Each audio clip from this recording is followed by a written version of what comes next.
Welcome to our English learning channel. This channel is specially created for students, beginners, and anyone who wants to improve English speaking naturally through interesting stories and real-life conversations. All stories are designed with simple language, clear pronunciation, and useful daily sentences, so you can understand easily and practice without pressure. Before starting the video, please subscribe to the channel and press the bell icon to get notifications for. Now, relax, listen carefully, repeat the sentences, and enjoy learning English through today's story. Let's begin. Once upon a time, there was a giraffe named Ginger. Ginger lived in Kenya, a country in Africa. Like all giraffes, Ginger had a long neck and long legs.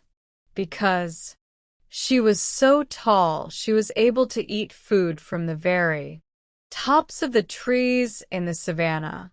The savannah in Africa is an area with lots of grass and some trees.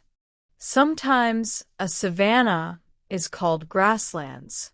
The other animals like zebras and antelopes could not reach where Ginger could reach. But Ginger always found food. She loved the leaves and the new buds of the trees.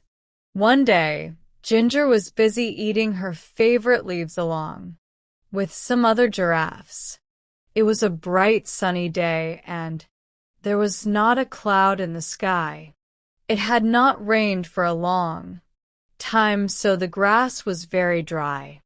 She heard a noise down at the bottom of her extra long legs. It was her friend, Mickey, the monkey. Mickey was trying to say something, but Ginger couldn't understand what he was saying. He looked very tired. "What's wrong?" asked Ginger. Ginger was a very kind giraffe and wanted to help everyone. Just then Mickey fell over.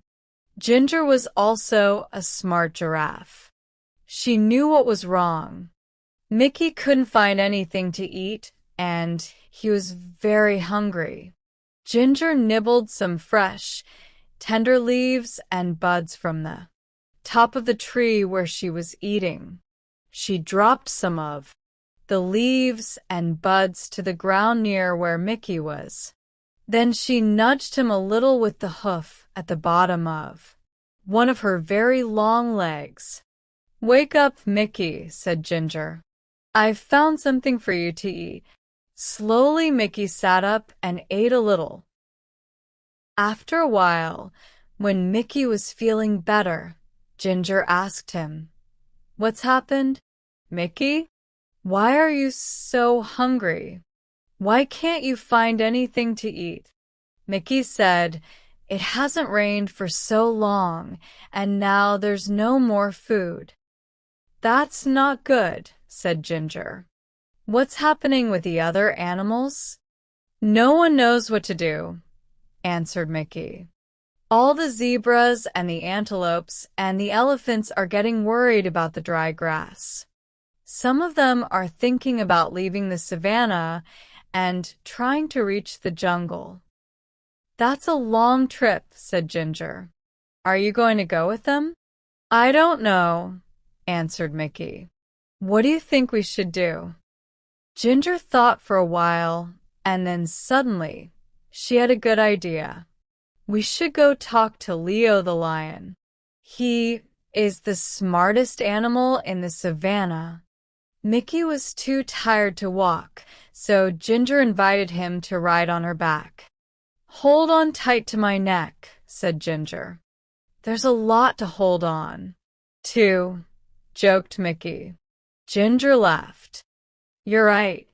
I've got the longest neck in Africa." So they started their journey across to the other side of the savannah to look for Leo. Ginger and Mickey were in luck. Leo was sitting up on a rock, and he was really easy to see as they walked through the grass. "Hi, Leo," they both shouted. Leo had been napping and was a little grumpy when they woke him up. But he was polite and said, "Hello, Ginger and Mickey. Why did you walk the whole way across the savannah? Just to wake me up?" But he was joking. He had a smile on his face. "Mickey says that there is no food left on the savannah because it's been so dry," said Ginger. "Do you have any ideas?" Leo thought for a while. He said, "There's nothing we can do about the rain. It will come soon, but we can't be sure when it will arrive. When the rain comes, all the plants will grow again, and there will be lots of food for everybody." He thought a little longer. "The only thing I can think of is for everyone to move closer to the forest," he continued. "There will be more things to eat there, but I know it's a long trip and it will not be very easy. It might take days to get there." Ginger and Mickey looked at each other and then looked back at Leo. "Thank you, Leo," said Ginger. "It's probably best if they all try to get closer to the jungle." They said goodbye and then walked back across the savannah. Now they needed to gather all of the animals together to start the long journey. Ginger didn't need to go along because she had plenty of food in her high trees. But she was a good friend and wanted to help as much as she could. They walked towards her favorite trees, and guess what she and Mickey saw? All of the animals were already gathered there and waiting for Ginger and Mickey. "Why are you all here?" asked Ginger. "Eddie the Eagle told us that you're taking us to the edge of the jungle," said one of the zebras. "How did he know?" asked Mickey. "He heard you talking with Leo," said one of the antelopes. "So, you've all decided to try to walk together to the jungle?" asked Ginger. "Yes," they all answered. "If you'll help us to get there," added one of the elephants. "Of course I'll help," said Ginger. "I'm your friend."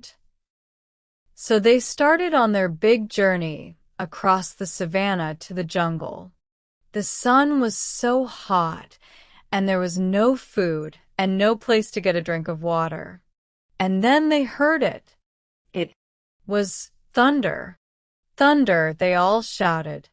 Thunder was very scary to the animals of the savannah. Can you guess why? Fire. Sometimes the lightning hits the dry grass and the whole savannah catches fire. Then everyone has to run. And that is exactly what happened. "Fire," they shouted. They could smell it. And now they could see it. The fire was coming towards them. Ginger had to think fast. Because she was so tall, she could see farther than any of the other animals. She stretched her long neck up as far as she could. Now she could see a place where there was no fire. "Quick," she said. "Everyone run this way." All of the animals followed her and ran as fast as they could. Soon they were out of danger. They stopped and gathered together one more time. "Is everyone here?" Ginger asked. She wanted to make sure they were all safe. All the animals looked around. They were all there. And then the most wonderful thing happened. "I felt a drop," said a zebra. "Me too," said an antelope. It was rain. Finally, everyone was very happy. It started to rain a little more, and then a little more. The rain put out the fire, so they didn't have to run. And the rain filled their watering holes and made the plants grow again, so they didn't have to make that long trip to the edge of the jungle. Everyone would soon have enough food and water. So Ginger, the giraffe, went back to her favorite tree and continued to munch on the leaves and buds.